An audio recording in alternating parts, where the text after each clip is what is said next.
আসসালামু আলাইকুম। আজকে আমরা দেখব এমএস অফিস 2007 এর এই যে পেজ লেআউট ট্যাবের প্যারাগ্রাফ কমান্ড গ্রুপের ফাংশনগুলো আজকে আমরা দেখব এবং অ্যারেঞ্জ এর ফাংশনগুলো আমরা দেখব।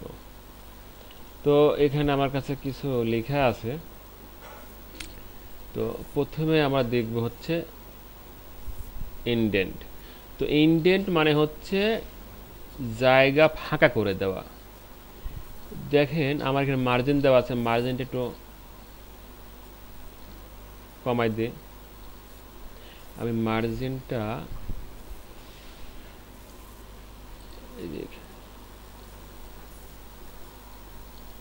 কম করে দিলাম। এখন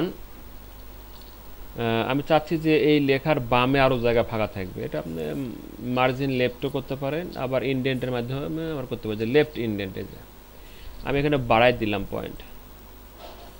এটা চেঞ্জ হয়ে গেল। এটাকে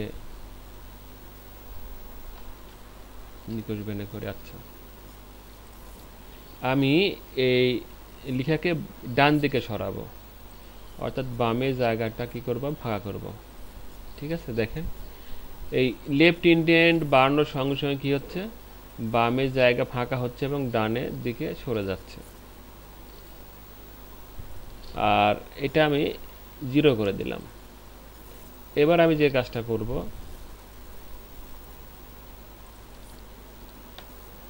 লেখাটা নিকোষ বেন করে আরেকবার।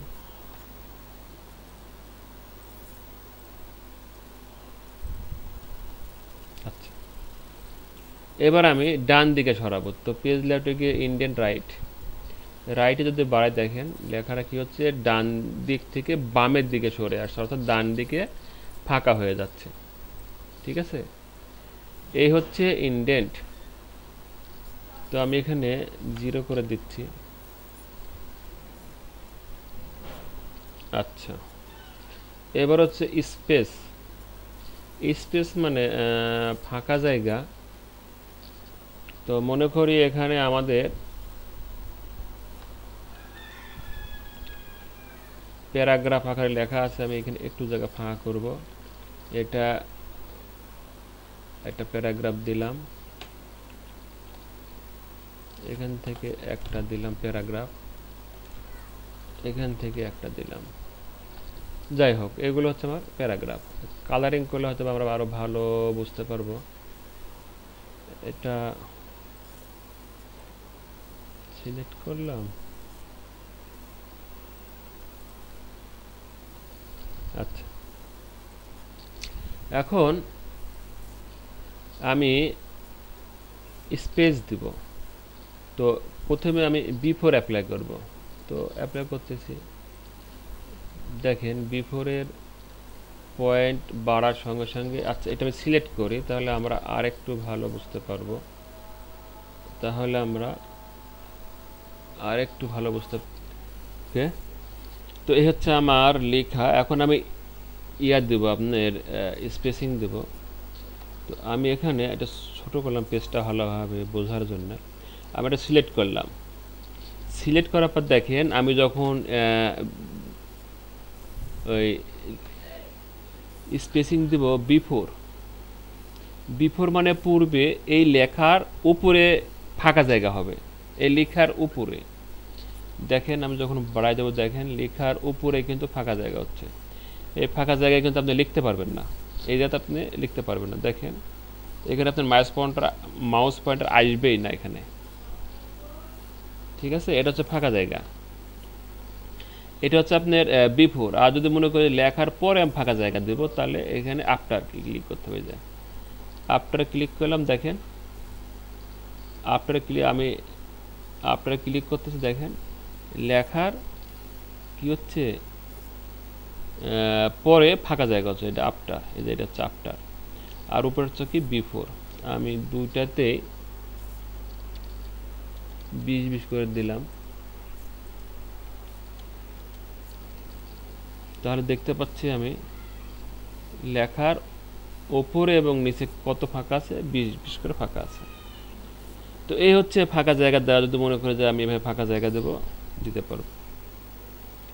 তারপরে আমাদের আছে পজিশন। দেখেন এখানে পজিশন কিন্তু হাইড হয়ে আছে, position, bring to font, send to bank, text wrapping, এটা আপনার হাইড হয়ে আছে। তো এটা এই জন্য হাইড হচ্ছে, আসলে এই পজিশন এই ক্ষেত্রে না। পজিশন হচ্ছে আপনার এরকম কোনো টেক্সট বক্স, আপনি কোনো টেক্সট বা যে ইনসার্টে যাবেন, এই যে কোনো শ্যাপ নেবেন বা যে টেক্সট বক্স নেবেন, সেটা আপনার ইচ্ছায়। আমি নিলাম, মনে করেন একটা সার্কেল নিই, সার্কেল নিলাম। এটাকে সার্কেল পুরোপুরি হয় না, এখানে এখানে খেয়াল করেন হাইট আর ওয়াইট কি দুইটা দুই রকম, তো এটা দুইটা একই সেম সেম করতে হবে। 2 পয়েন্ট, একবার পারফেক্ট বৃত্ত হয়েছে, ঠিক আছে। এর মাঝে কিছু লেখা দিয়ে দিই, লেখা দিয়ে দিই অল্প করে, এই যে দিয়ে দিলাম। আচ্ছা, এই ক্ষেত্রে এই শেপ নিয়ে বা টেক্সট নিয়ে, টেক্সট বক্স নিয়ে, এর এর জন্য হচ্ছে এই ফাংশনগুলো। তো আমি একটু দেখাই আপনাদের। মনে করেন এটা হচ্ছে ডিসিলেক্ট, আমি এখানে লেখার জন্য এখানে ক্লিক করতে হবে, কিন্তু এখানে না। তো এখানে লিখতে হলে কী করতে হবে, এর ওপর ক্লিক করতে হবে। দেখেন এটা সিলেক্ট হয়ে গেল, দেখেন দাগ চলে আসছে, এই যে একটা, এই যে একটা, এই যে একটা, এই যে একটা, দেখেন চলে আসছে, এটা হচ্ছে সিলেক্টেড। এটাকে আমি মাউস ধরে চেপে ধরে জায়গা চেঞ্জ করতে পারি। তো পজিশন এখানে দেওয়া আছে, দেখেন এটা 9টা পজিশন দেওয়া আছে এখানে। এটা হচ্ছে সেন্টার, আমি সেন্টারে দিলাম, মনে করি রাইটে দেবো, লেফটে, তো যাই হোক এভাবে আপনারা মানে জায়গা চেঞ্জ করতে পারেন। আচ্ছা, এবার হচ্ছে bring to front. Bring to front এটা আপনার লেখার ক্ষেত্রে না, এটা এইরকম শেপের ক্ষেত্রে।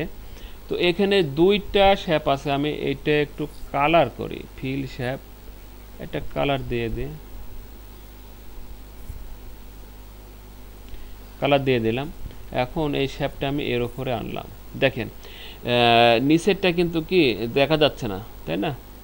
তা আমি মনে করছি নিচেরটাই দেখবো আর এটা দেখবো না, তাহলে ওপরেরটা সিলেক্ট করবে, দেখেন সিলেক্ট হয়ে আছে, ওপরেরটা সিলেক্ট করে এই তো পেজ লেআউটে গিয়ে সেন্ড টু ব্যাক, দেখেন সেন্ড টু ব্যাকে ক্লিক করলাম, ওটা পিছনে চলে গেল, আর এটা কি হলো, সামনে চলে আসলো। এবার এটাকে সামনে আনবো, ঠিক আছে, এই বৃত্তটাকে কী করে সামনে আনবো, তাহলে আমি কি করব, সিলেক্ট করে ব্রিং ব্রিং টু ফ্রন্ট, এ দেখেন চলে আসছে।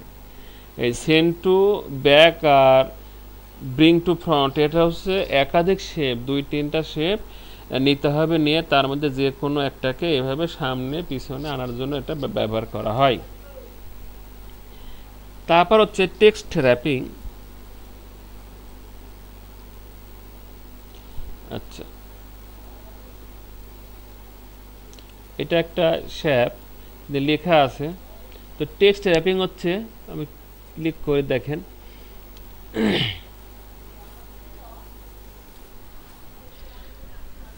আমি এখানে একটা ছবি আনি, আমি এই শেপের মধ্যে, এটা একটা শেপ, আমি এখানে ক্লিক করলাম, ক্লিক করে ইনসার্ট একটা পিকচার ক্লিক করলাম, কি ব্যাপার, আচ্ছা ডেস্কটপ, ডেস্কটপ থেকে আমি একটা ছবি আনবো, ঠিক আছে, এই ছবিটা নিলাম।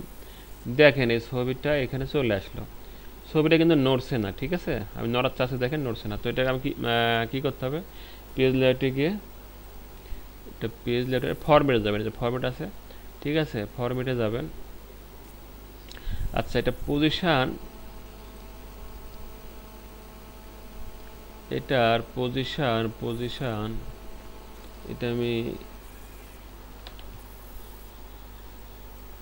ডিলিট করে, আচ্ছা এবার হবে, ছবিটা বাইরে নিতে হবে, নেওয়ার পরে পেজ লেআউটে গিয়ে পজিশান, যে কোনো একটা পজিশান দিয়ে দিন, আমি সেন্টার দিলাম। যে কোনো একটা পজিশান দেওয়ার পরে কিন্তু এটাকে কি করা যাবে, ইচ্ছা মতন নাড়ানো যাবে। এই তো আমি নাড়াচ্ছি, দেখেন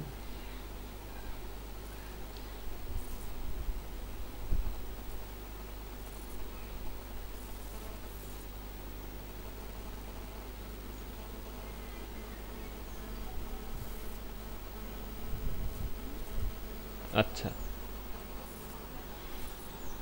এটা কাজ করবে। এখানে এইভাবে না, আমি এখানে একটা ছবি আনতে চাচ্ছি, এখানে ছবি আনবো একটা পিকচার, এই তো পিকচার আনতেছি, পিকচার আনলাম, হ্যাঁ পিকচার আনলাম। এখন টেক্সট র্যাপিং করব, in line with text, in line with text হচ্ছে টেক্সট যে লাইনে সেই লাইনে টেক্সট থাকবে, ছবির লাইনে ছবি, অর্থাৎ এই ডানে কোনো ছবি লেখা থাকবে না। এখন আমি যদি ডান পাশে ফাঁকা জায়গাতে লেখা আনতে চাই, তাহলে ছবিকে ক্লিক করে এখানে ক্লিক করে স্কোয়ার করে দেবো। স্কোয়ার করলে কি হবে, আমি এখানে একটা স্পেস করে দিই, স্কোয়ার করলে পরে দেখা যাচ্ছে যে স্কোয়ার করলে শুধু ছবির জায়গা দখল করবে এবং বাদ বাকি জায়গা সে ছেড়ে দেবে। আমি আবার ক্লিক করলাম পেজ লেআউটে গিয়ে, এখানে গিয়ে টাইট দিলাম, টাইট দিলে ওই সেম সেম কাজ করবে। এবার হচ্ছে বিহাইন্ড টেক্সট, বিহাইন্ড টেক্সট হচ্ছে এটা টেক্সটের পিছনে চলে যাবে। এবার যদি ইন ফ্রন্ট করি তাহলে লেখার সামনে টেক্সটটা চলে আসবে। বিহাইন্ড মানে লেখার পিছনে চলে যাবে, ইন ফ্রন্ট অফ মানে লেখার সামনে চলে আসবে। টপ অ্যান্ড বটম এটা করলে পরে লেখার উপরে নিচে লেখা থাকবে ছবির এবং মাঝখানে ছবি থাকবে। তো যাই হোক এইভাবে আমরা এগুলো অ্যাপ্লাই করতে পারি, থ্রো করতে পারি। এবার হচ্ছে অ্যালাইগ, অ্যালাইগ মানে হচ্ছে সাজানো। আমি কোথায় সাজাবো এটাকে, ছবিকে কোথায় নেব, দেখেন রাইটে, লেফটে, সেন্টারে, টপ, এই যে টপে চলে আসছে, বটম চলে আসছে। এটাকে এইভাবে আমি যে কোনো জায়গায় নিতে পারি, এই টপ বটম করে। এবার হচ্ছে গ্রিড লাইন, আমরা এখানে সাদা পেজে দেখবো গ্রিড লাইন। এই যে এলাকায় গিয়ে যে গ্রিড ভিউ গ্রিড লাইনস আমি দিয়ে দিলাম, এটা আপনার ভিউ অপশনেও পাবেন, ভিউ অপশনে যে গ্রিড লাইন আছে এখানেও পাবেন। তো পেজ লেয়ার থেকে আমি দেখাচ্ছি, এটা দেওয়ার পরে যে গ্রিড লাইন সেটিং, কিছু সেটিং আছে, সেটিং আমরা দেখি। এটা স্পেস দেওয়া আছে আনুভূমিক এবং উলম্ব বরাবর, আমি দুইটাকে একবারে সেম সেম করে দিলাম। ভার্টিক্যাল দেখেন দুইটা ঘর সমান একটা ঘর সমান হয়ে আছে। তো এটা আমি 1/1 করে দিলাম, বাস। দেখেন এটা কিন্তু গ্রাফের মতো হয়ে গেল। আপনারা ইচ্ছা করলে এটাকে প্রিন্ট করে গ্রাফ পেপার আকারে ইউজ করতে পারবেন। এই পেজটাকে আপনারা গ্রাফ পেপার হিসেবে ইউজ করতে পারবেন প্রয়োজনের ক্ষেত্রে, যখন প্রয়োজন হবে তখন। তো যাই হোক এইভাবে আপনারা চেঞ্জ করতে পারেন। আচ্ছা, এটা আমি উঠাই দিলাম, আমার প্রয়োজন নেই গ্রিড লাইনের। এবার দেখেন গ্রুপ হয়ে আছে শেপ, গ্রুপ। তো গ্রুপের কাজ হচ্ছে মনে করেন আপনি প্রথমে নিলেন একটা বৃত্ত নিলেন, এটা আমি ফিল করি, এটা ফিল করলাম। আচ্ছা, তারপরে একটা ত্রিভুজ নিলাম, মনে করেন আমি এবারে ত্রিভুজ নিলাম এইভাবে, এটা আরেকটা কালার দিয়ে ফিল করি। তারপরে মনে করেন আমি একটা স্টার নিলাম, এটাকে আর একটা কালার দিয়ে ফিল করি। আচ্ছা, ফিল করলাম। এখন দেখেন এই ছবিগুলো কিন্তু সবাই কিন্তু আলাদা আলাদা, কারোর সাথে কারো কোনো সম্পর্ক নেই। এখন আমি চাচ্ছি যে ছবিগুলো সব একসঙ্গে থাকবে। তো আমি যে কাজটা করব, তিনটা ছবি প্রথমে একটা সিলেক্ট করব, সিলেক্ট করে কন্ট্রোল চেপে ধরে এই ছবিগুলো সিলেক্ট করব। খেয়াল করেন আমি একটা সিলেক্ট করলাম।